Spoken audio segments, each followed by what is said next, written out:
Hi, this is Darren from Macquarie Warrants, here to share with you the market action we saw this month and what warrant investors can look out for in the next 2 weeks.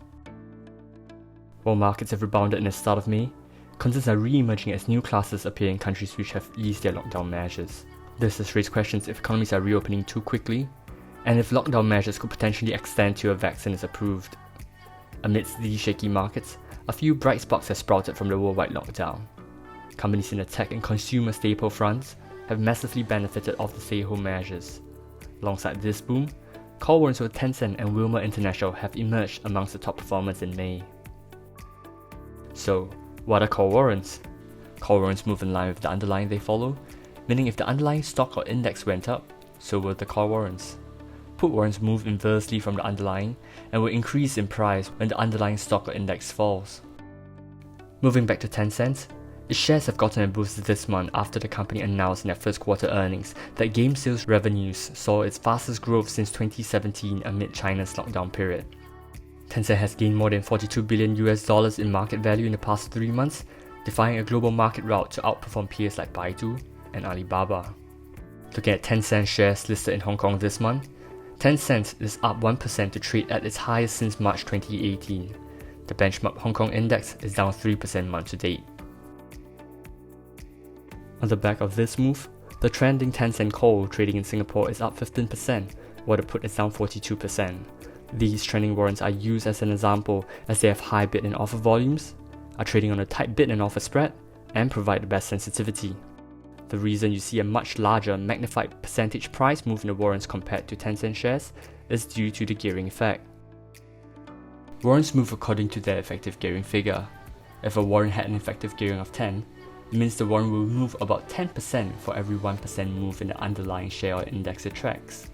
The gearing figure is one of the reasons that make warrants popular, but note that gearing can work both ways, meaning warrants will also move a bigger magnitude or percentage change than the percentage move in the underlying should you get your view wrong. Wilmar is another example of this month's notable stock mover which reported good earnings results. The palm oil company reported a 4.6% year-on-year increase in its first quarter revenues due to increased household demand in rice, flour, and cooking oil. This demand is expected to continue growing in the second quarter of 2020. With 60% of Wilmar's revenue coming from China, the company is poised to benefit from China's recovering economy. Wilmar will also potentially proceed with the share listing of its China business in Shenzhen during the second half of 2020, a potential share price boost. Wilmar is up 7% this month, compared to the STI's 4% drop over the same period. The two Macquarie call warrants tracking Wilmar are up 45% and 34% respectively.